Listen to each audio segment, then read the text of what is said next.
Hello summoners, welcome back to the channel, and in this video we're going to talk about chapter 1 quest number 2. And the video on quest 1 is already out. We did use Thing with full synergies there and he absolutely destroyed it. He is amazing for it. If you wanna check that out, it will be in the end screen after this video. And here quest number 2 does have Disstrack, so we're going to discuss different counters and easiest path and everything, but all of that is separate to the boss because this guy does not have the global node. And I brought Magneto exclusively for him. He is an amazing counter here, as you're going to see. Overall it is just a pretty buffed version of Green Goblin. The fight or flight node is the only tricky thing here. With Magneto I just built up my prowess. You have a really good perfect block chance as well against #metal characters, and now I use my SP3, which is doing more than 4000 damage per tick on the bleeds, and against metal characters when this bleed expires it will do massive burst damage. Now Magneto can actually work for Disstrack against non-bleed immune characters, but even against bleed immune he does put the armor bricks, I guess, which are debuffs, but he isn't the best for it. So the best character for this track is by far Human Torch. Like, there is no other character who can get more consistent damage, like have more than 3 debuffs. Just go for medium, light, medium, and that's it. Now for the entire fight you will be doing damage.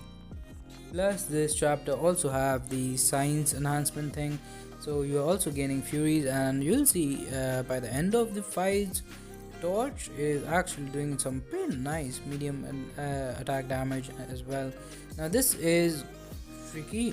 First thing, never turn on your pre-fight ability, because Nova Flames are passive debuffs, so while they do not count towards this track, as long as you have the, look at that, 6000 mediums, which is pretty good for a character like Human Torch, whose main damage comes from the incinerate and damage over time and stuff. But as you can see, that was a really quick fight there. I think it was less than 1 minute. Now the second good counter, I won't say she is the second best, but she can consistently keep more than 3 debuffs on the opponent, and that is Elsa Bloodstone. So you want to finish it, doesn't matter how you finish your combo, you will get a debuff at the end. Either you'll get busted or you'll get the incinerate.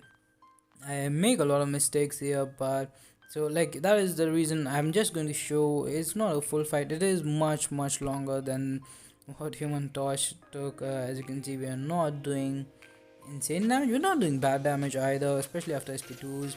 And right now we have 7 debuffs on the opponent, so yeah, she is a great counter.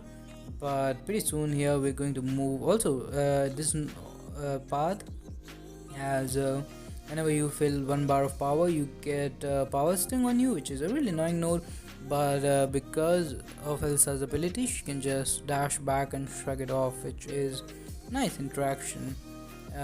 But again, you can use a character like Human Torch who doesn't even need to use his special attacks. And after this we're going to show 2 other great characters who can do this. One being Black Widow Clairvoyant. Just use a heavy attack, as long as the opponent is not immune you should be fine. And we're also going it's really hard, who is there even a character who is bleed immune, poison immune, and incinerate immune, because she does have 3 kind of debuffs going for her, and I don't think there is anyone on this path at least who has that. She won't be finishing the fights as quickly as Torch. Torch is just insane for this path. And like the power sting thing, it is a debuff on you, so you heal from willpower if you have it unlocked, and if you are in the Cavalier difficulty, there's a pretty decent chance, I guess, that you have willpower unlocked. And now we're going to look at a really reliable Disstrack option, and that is Void. There is no RNG dependent see here, like usually is with Void.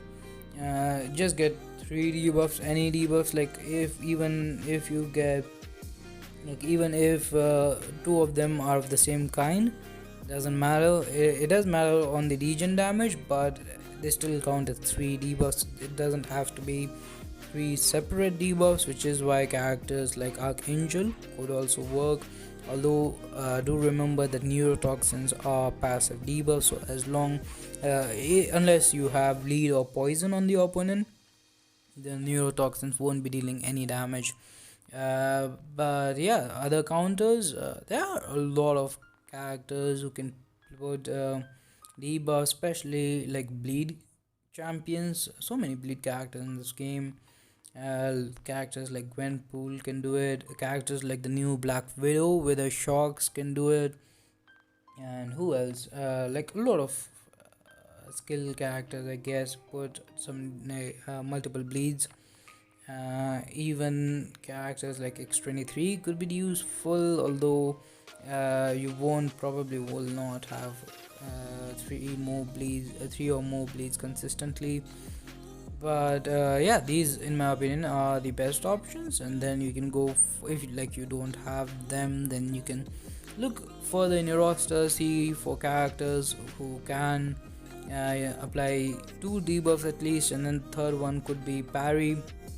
But in that case, like, the fights would be insanely long, and ideally you don't want that. But if you do have a newer roster, you don't have these characters who can reliably put three or more debuffs for the entire duration of the fight, then it makes sense to use characters who can oh yeah, I forgot to mention, like, because Ghost Rider is now Incinerate immune, Torch sucks against him, so I had to learn that the hard way. In a usual matchup, it will still work, I guess, if you use the pre-fight ability. But here, because again, you need actual debuffs. Also, he's bleed immune, so he almost got Clairvoyant. I'm glad he is not poison immune. Otherwise, this would have been a problem. But I guess a lot of people would make this mistake because yeah, we're not used to Ghost Rider being Incinerate immune yet. And the Clairvoyant without Suicide Mastery doesn't hit that hard. And also, like, you can't be in your Incinerate phase, you have to continuously stay in the poison phase if you want to keep up 3 or more poisons. So yeah, keep doing your heavy attacks. You do get a bit of power control, but you also need to pay attention to the power sting thing as well. But as long as you play around that, you should be getting regeneration from the willpower gain, which makes pretty like, it is going to be a long fight, but you're going to see that we will end it with roughly 100% health, if I remember correctly. And you could go the other way, make her bleed immune in her bleed phase, get to 20 charges, then go to poison phase, use a heavy attack, then use the SP3. Might be better for the damage because her SP3 damage does depend on her Clairvoyant charges. But here, like, it was just a really long fight. And yeah, let's take this time to discuss, think about more options here. So Blade might work. Your damage will exclusively come out of SP2s because like, having 3 parries and then doing damage before the first bleed runs out is not that practical. But SP2 does put a lot of bleeds, and with the wounds maxed out, he could do it. Not an ideal option, but he can technically do it. And then let's see who else. Dr. Voodoo, maybe. Does any of these characters? Angela has a lot of buffs in this path.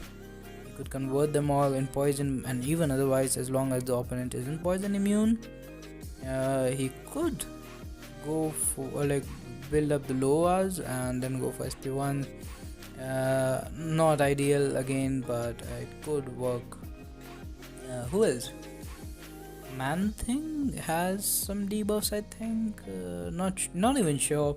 I don't want to talk about characters that I don't even have. Apocalypse, if you are lucky enough to have him, he is a debuff machine. but I doubt like very few people watching this will have Apocalypse at this time. So yeah, let's just jump over. That fight was really slow. It was annoying me when I was playing as well. I want to finish Cavalier difficulty today before going to bed, and it's almost midnight while I'm voicing this over. I've uploaded just one video, so I'm guessing this will be it. Like after this I'll complete Cavalier difficulty, but probably won't be able to edit and voice over and make thumbnails and upload it and premiere it, like the videos, till tomorrow. Here the Guardian was pretty annoying actually. Like I do not know why he was auto blocking. Is that even his ability? Haven't fought that many Guardians if I'm being honest, but I was surprised when he was keeping blocking my auto blocking my SP1. That slowed down the fight by a fair bit. I tried parrying before using SP1. The first hit connected, the second didn't.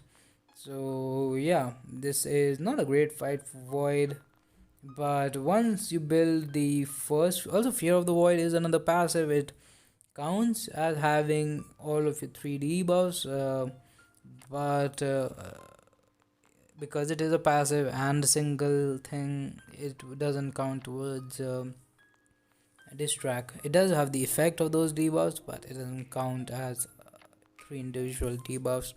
You probably knew that, but anyway, so here we are not going to do damage again for a while. He didn't block my SP2. I think I used SP2 somewhere, and he didn't auto block it, so I'm not sure what's going on with that. Maybe it is his ability that I'm not aware of. Guardian is still a pretty new character, haven't faced him much in Alliance War and stuff, so just for him in the event quest, and I think I used Corvus and he took care of this guy. But yeah, also besides that, a lot of talk going on right now about the side event. Latest update on that is that it is a bug. You were allowed to run it multiple times, and it would have given you the soul stuff and also the key, but it wasn't supposed to give you the shards, which is why it is not available right now. And there is another quest where you can use those keys, and you can't do that either until the side event comes back. But yeah, that's gonna do a lot of bugs today. But that's gonna do it for this one. Thanks for watching. Have a nice day. Subscribe to the channel for more content. Like this video, share with your alliance, and bye bye. Good night.